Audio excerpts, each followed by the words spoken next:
In just over a year of running, I've gone from running 4 hours and 28 minutes at the New York City Marathon last year to running 3 hours and 43 minutes at the Ballarat Marathon in April of this year. Now, planning to go sub 3 hours 30 at the Chicago Marathon in October. Today, I'm going to share my race strategy as I prepare to travel halfway across the world to complete my second world major marathon.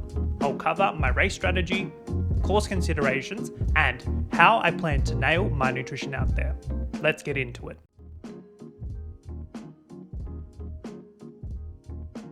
Now, this video of mine going over my race strategy is going to be quite chilled, relaxed, so grab your favorite electrolyte, hot cup of coffee, or whatever you're drinking over on your side of the screen, and yeah, let's just chat my race strategy. Similar to when I was actually training to run the New York City Marathon last year, I kind of don't have a visual as to what the Chicago Marathon will look like outside of watching a ton of YouTube videos, both in this last year, but also more recently, hearing the big running YouTuber names like Kofuzi and Floberg Runs, who I'm hoping that I get to at least see when I head over there. So while I can't specifically talk to visuals out there that'll be on the course, I'm hoping to break it up into 10-kilometer chunks that I'm hoping to achieve. Starting off with kilometers 1 through to 10, and sorry for any of you US folk watching here having to mentally convert it into miles, but hoping to do a target pace of 4-minute 50 to 5-minute kilometers for those first 10Ks to really set the pace at a fairly moderate intensity, but also easy enough to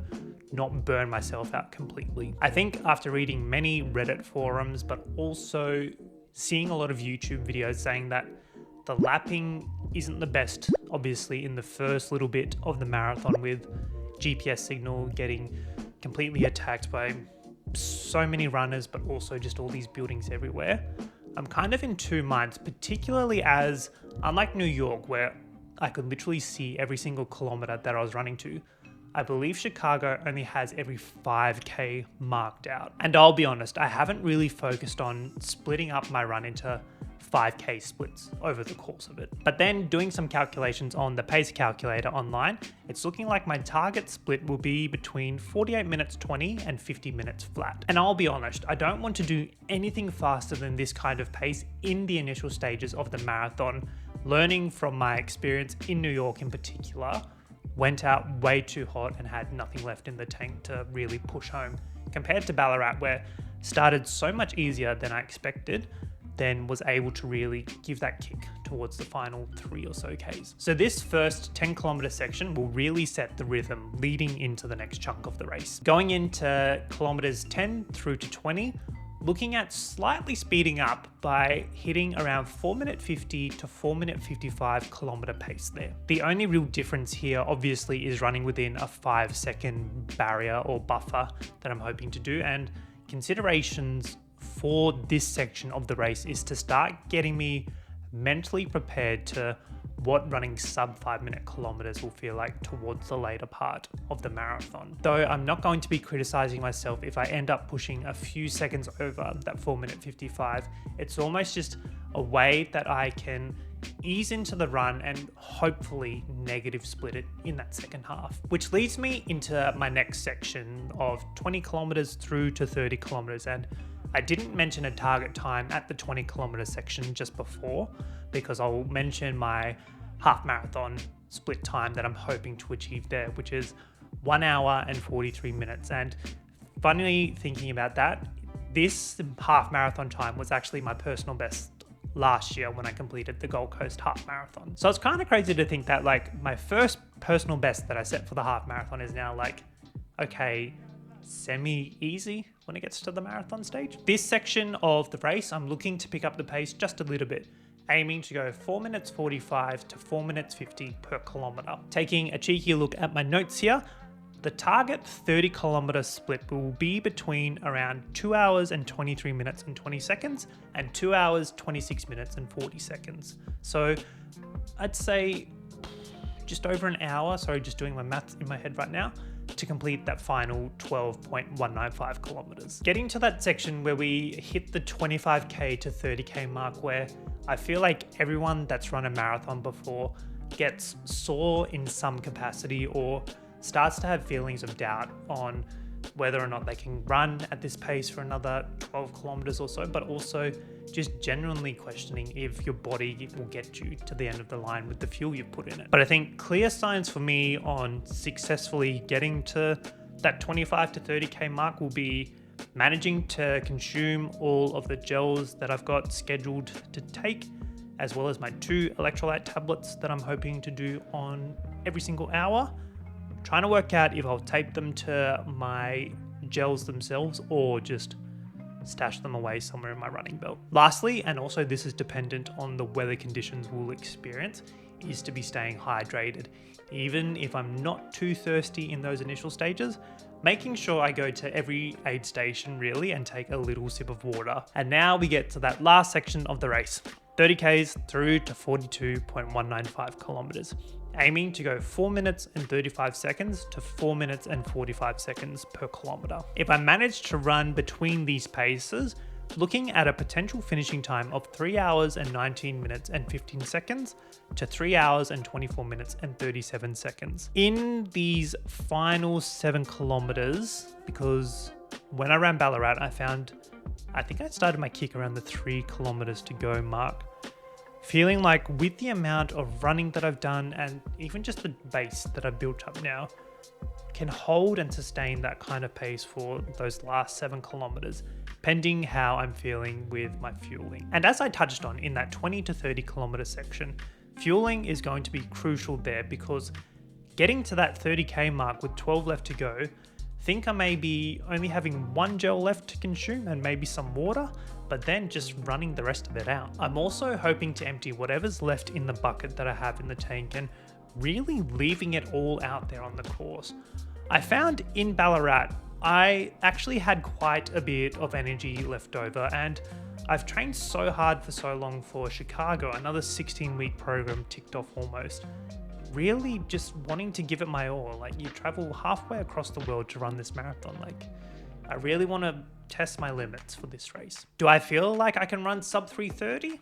Yeah, I actually do. With these last few weeks of training, and even in my last quality session that I actually did yesterday at the time of recording this, managing to set another 1k and mile PB in my 2k repeat session there. Really thinking on this now, I feel like it's going to be a matter of how close can I actually get to that 3-hour marathon mark.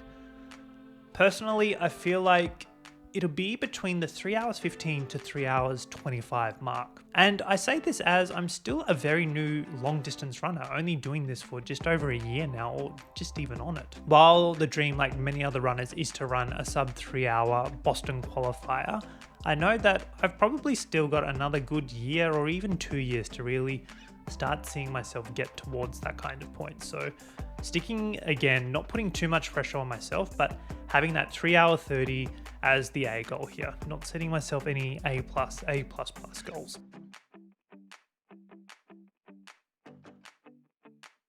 And now we get to course considerations, and what better way to start off a marathon race strategy video than to go through what the temperature and the weather is going to be like. Reading people who run in Chicago or have completed the Chicago Marathon in previous years say it's very hard to actually predict what race day is going to be like, because it sounds like, obviously windy is one that always gets mentioned, but it can be hot, it can be rainy, it can be cold, it can be wet.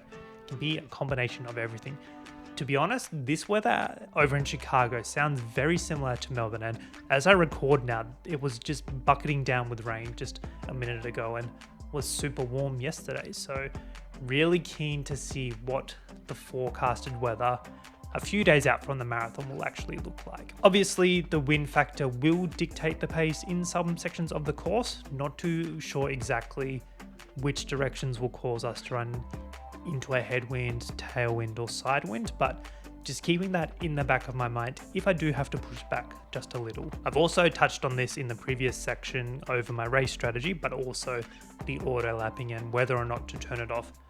To be honest, I'm kind of in two minds and almost want to just leave it and let it reset itself, but kind of maybe looking at getting one of those pace tattoos or a pace band, and even just matching it to the 5k times to make sure I'm pacing myself correctly. If you've run Chicago Marathon or even know someone that's run Chicago, please leave a comment down below on your suggestions on what I should do. More than happy to take your feedback, or even if you haven't run Chicago like me and just want to give your input, more than happy to listen in and see what you might think. Also mentioned nutrition in the previous section of the video, choosing not to take Gatorade Endurance, but really thinking about using a handheld flask with electrolytes just for that first half of the marathon to ensure I've consumed fuel for the second half of it. Lastly is to get my energy lift from the crowd support at Chicago. I lost all sense of myself and just all hope in running a good time at New York last year. So much to the point where the crowds almost got overwhelming and I just wanted to get the race done. Whereas in Chicago, now having 2 marathons under my belt, I really want to lap up the atmosphere to really push me through those hard times.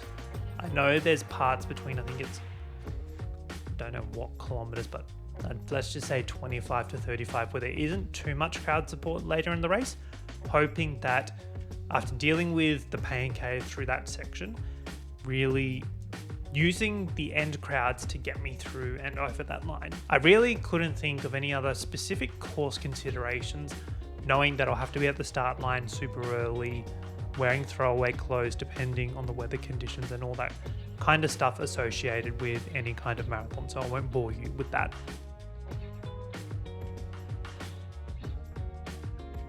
And most importantly, race nutrition, which I say will make or break any person's marathon, whether you're an elite or someone running your first marathon ever. For me, derailed my New York City marathon experience because I just didn't fuel my body properly. Starting 3 days prior to the marathon with my carb loading, aiming to go 700 grams of carbohydrates each day before the marathon.